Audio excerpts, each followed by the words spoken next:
Welcome to our journey through Britain's waterways as featured in Sky History's hit TV show River Hunters. Today we're diving behind the stories of some of Britain's incredible rivers, each with their own unique history and challenges, yet yielded some incredible finds.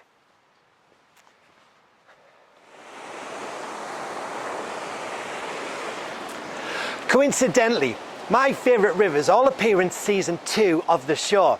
The 6 episodes saw us travelling the length of Great Britain from the Scottish Highlands all the way down to Kent as we investigated some of Britain's unexplored rivers.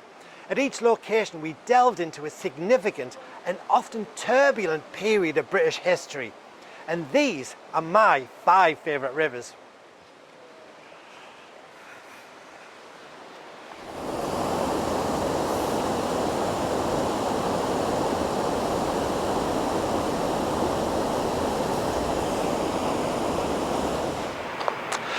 The first, the River Colne in Colchester, is where we went in search of objects that may offer us a glimpse into the turbulent 17th century, in particular the brutal 1648 siege during the English Civil Wars of Colchester. Despite our concerns of catching wheals disease, plus a fair covering of duckweed, just to show you how clear the river actually was, here's a clip of me finding the George V penny on the riverbed.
Related finds included a small barreled carbine often carried by cavalry during the first half of the 17th century, a shoe buckle and lead shot, as you would expect from that same period.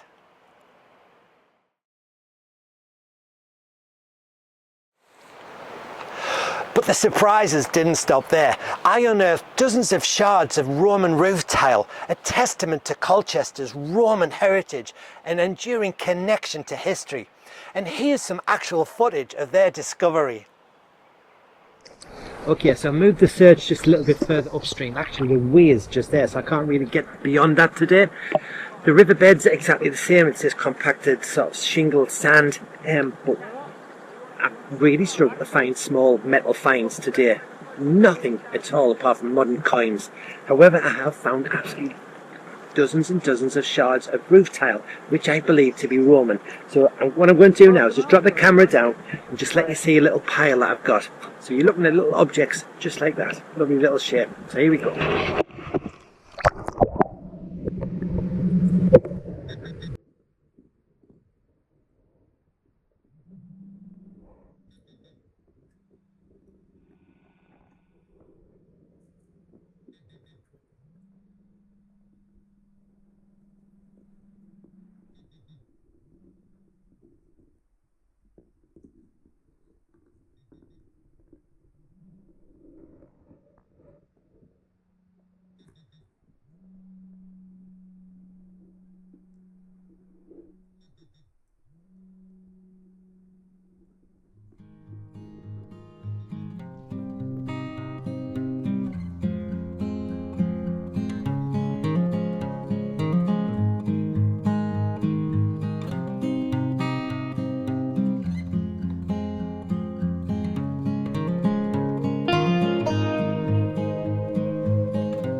And then of course there's Rick's incredible stirrup find, real tangible material culture evidence dating back to that English Civil War's period.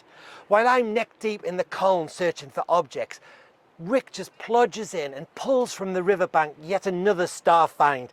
I mean, come on, is that even river hunting?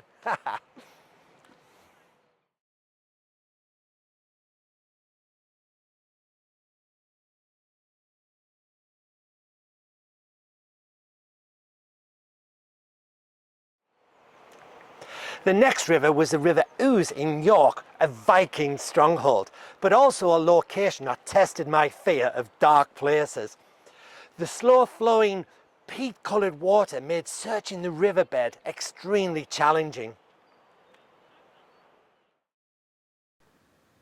At the nearby Stamford Bridge, the River Derwent took us back to the time of the last Viking showdown in Britain. We had hoped that the river's steady flow concealed artefacts from the time of the Dane army's march, connecting us to the epic battles of the 11th century. Actually, this was an ideal location for me to test the underwater comms, which allowed me to communicate with the surface team and also describe what I was up to for the viewer.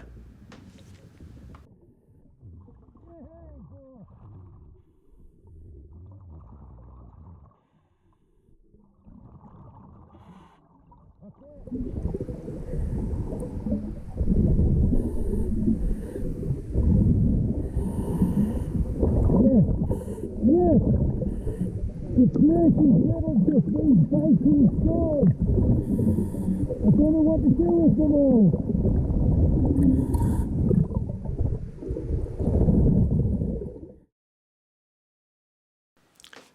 This footage shows me kitting up immediately prior to entering the River Ouse. You can just see all of the peat carried by the river and how dark it actually is.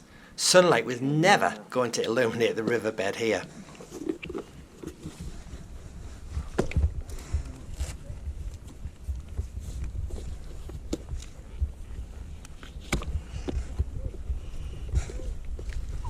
For this dive, I'm wearing a dry suit and a full face mask fitted for comms, and I'm carrying a 15 litre cylinder which should give me at least an hour underwater.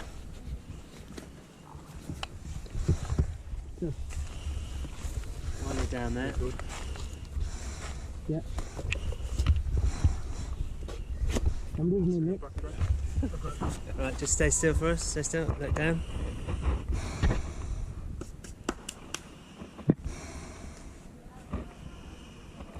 Okay, thank you.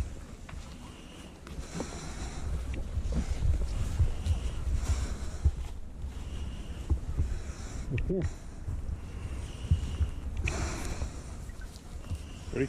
Yeah.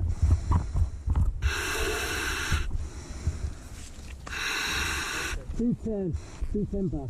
Check a bit of comms as well when you're in. Yeah. We'll check this when you're in.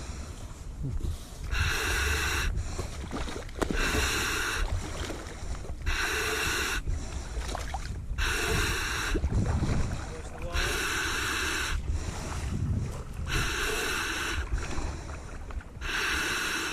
Okay.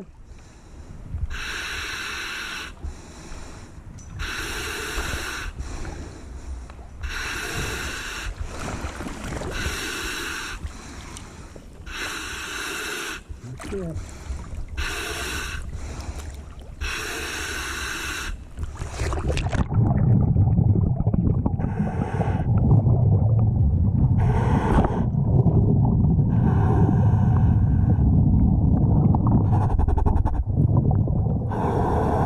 I've got you guys.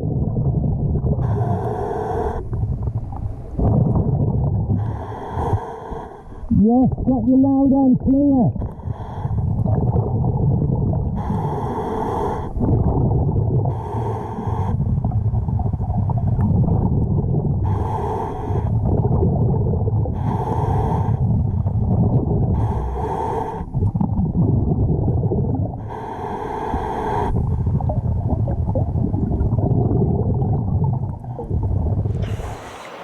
But despite the challenging conditions, I was able to dig down into the riverbed and I recovered 56 shards of pottery spanning centuries of York's history.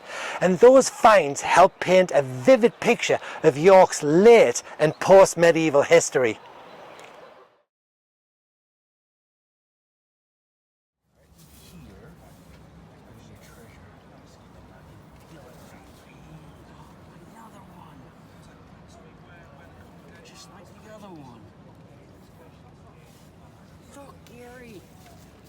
Treasure. That's the second one out of the one hole. I've been watching you. I'm on a cash. Cash That's- ancient That's 4 pence. 1990s coins. All right, let's see if there's more down there. Ready? Oh, yeah, there it is. Oh, we can't hide from Mr. Bo. No, sir, Bob. Oh, maybe we can. All right, we'll get one more. And we'll call it quits on this one. See it?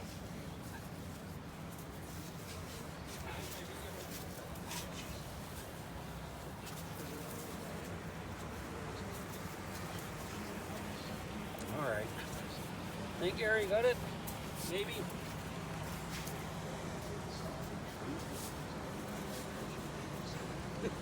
Feel like saying, "Help! We held hostage." Lucky. There's another one. Yeah, we're on it now, aren't we? Woo-wee. Yeah, Bubba. Same kind, isn't it? 6p. 6? Really? Sorry. Who would make a 6-penny coin? No, that's 6 altogether. We've got 3 2 So it's a 2 pence. Yeah. Okay. I got some, I got a 1 pence too. I mean a Penny. pound? Penny. A pound coin. Pound. I got a pound coin. Yes, I did. During the day's final wrap-up filming, here's Bo and Rick discussing my finds. Listen carefully.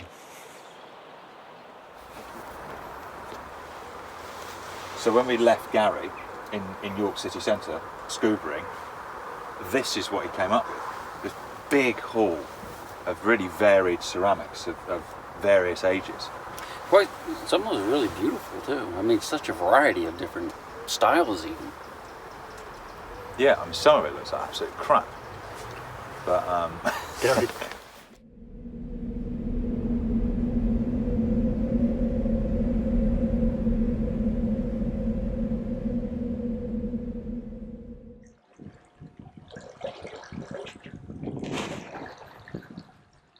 So, third river of the day. It's nearly midnight. Been searching in this stretch of the river. We are, I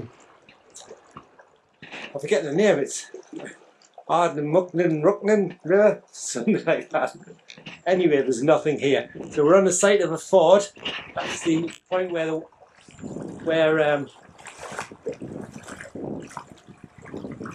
you would have crossed. We're going straight across to that point there. Out over there. Don't think the ford's been used in the last 10-20 years, but it is a medieval ford, so it's, well, may well be. It seems to have been here forever. And the bridge obviously replaced the need to use the forge.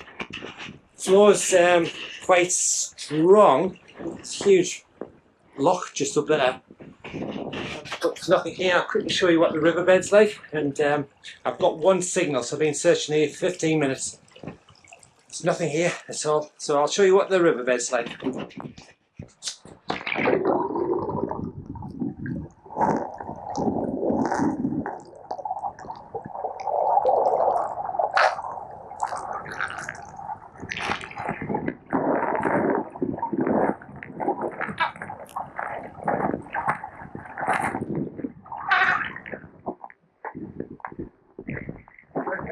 Crystal clear. Nothing, not worth metal detecting. No signal. That might be it from day 2 of the record. There you go. In this sequence, Rick surprises Bo by showing him a piper playing the Lochaber lament. The chief of the Clan Cameron, traditionally known as Lochaber, has his seat in the nearby Achnacary house. The haunting tune served as both a call to arms and a deeply symbolic rallying cry for Scottish clansmen.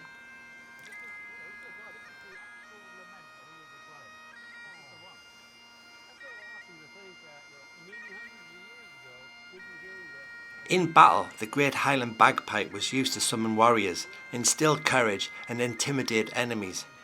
The sound carried across vast landscapes, ensuring that clansmen could hear the call even from a distance.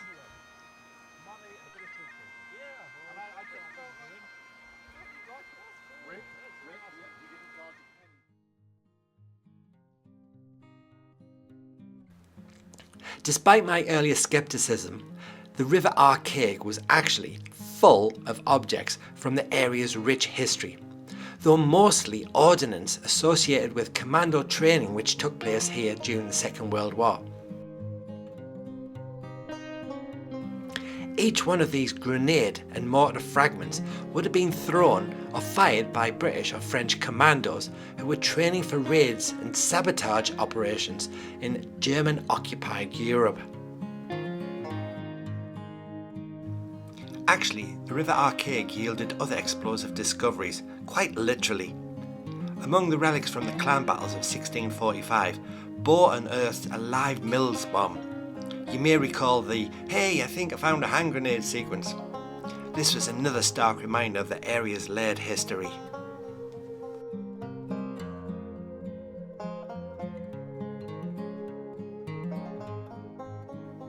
Actually, Loch Arkaig holds a royal connection too. Queen Victoria, herself captivated by the region's rugged beauty and serene landscape, sailed its waters aboard the iron-hulled steamship Rifle during her visit to the Highlands in 1873. The vessel continued in service until 1939, when it was deemed she should be broken up. However, she sank before it was complete and the vessel blocked the pier. During the Second World War, commandos are believed to have broken her up with explosives, and this may account for the hatch to the ship's boiler being discovered by Bohr a few hundred metres away.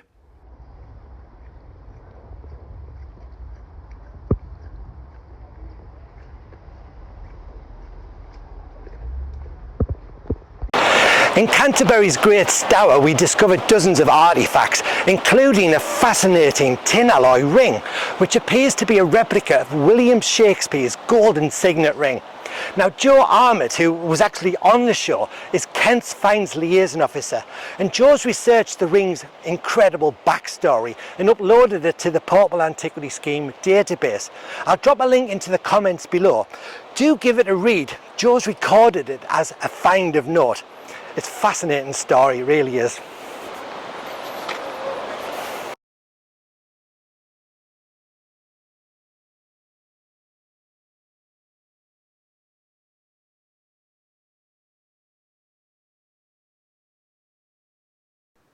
The river's crystal clear conditions allowed us to uncover objects ranging from the late medieval dress accessories to shrapnel from a World War II German bomb.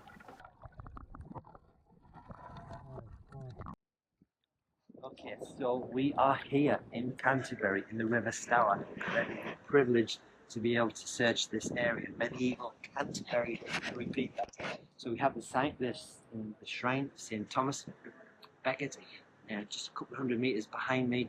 The River Stour here, where we've been searching today, is bathed in sunlight. I'm in a position just downstream from a medieval bridge. And I think that is perhaps the location where pilgrims would enter the city, travelled typically from London, but also from elsewhere around the UK, or England for that matter. So, been searching with riverbed quite well, but Rick's just coming towards me. I'll just show you what Rick's covered in. River grass. Oh, very good. What have you found, Rick? It's nothing old, but it's from Philadelphia, and it's a bit of copper. It's got like really weird holes, sort of. Yeah, Almost like. I know what that is. Random, if you turn it over, like something sort of. Yep. Do you know what it is? No, I don't know. It's the internal parts of a gent's pocket watch. So it's Victorian. And so them little holes are where springs and sockets and little cogs would have been. You probably identify the makers mark there. Yeah. So I think it's called Pan America, Philadelphia, USA. So that's Fantastic. Probably date that exactly to when that company was operating. I think it's yeah. There would have been absolutely 30, 40, 50 tiny little parts all making that. Nice find. Quite cool, isn't it? Nice kill. So we're in here and Rick's nearly stood. We're in here and Rick's nearly stood on the object that I found. Do you want to see this, Rick? I'll show you. Yeah, cool. So I'm just gonna pull this object out.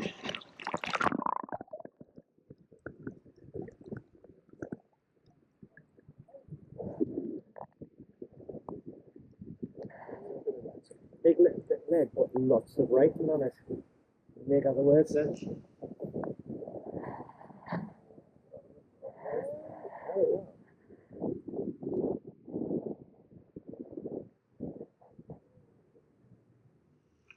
They read anything. Some clear letters there, isn't it? Yeah. That's the most interesting thing I found today. It's a huge pilgrim badge. It's big, isn't it? Some of the lettering. It looks a modern font. Yeah, it does. It does. You can see it better on the back. Some of the lettering looks Greek to me. Nice. Like it looks like it's in Greek alphabet. Oh no, hang on. Real. Just real there. Strange that it's lead though. Why would you have something printed on it? Unless it's inside of it. No lead tin. Yeah.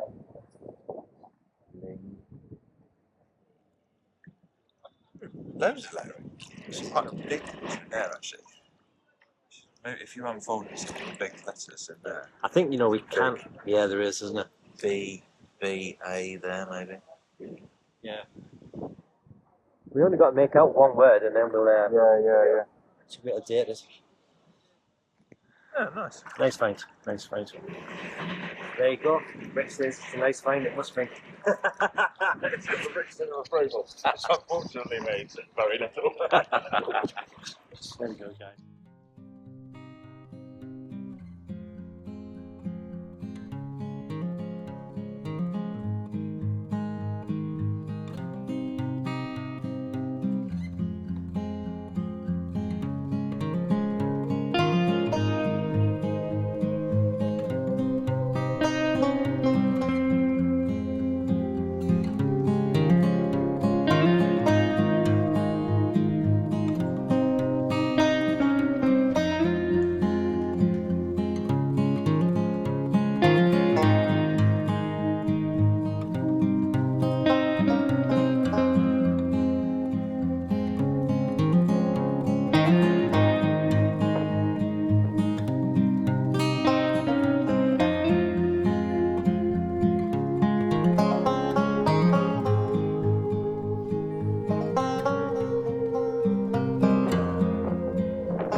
Having the opportunity to search the River Stour in Canterbury was a very special occasion for me, given that my own discoveries here in Durham have yielded a significant collection of medieval pilgrim souvenirs associated with the nearby shrine of St Cuthbert.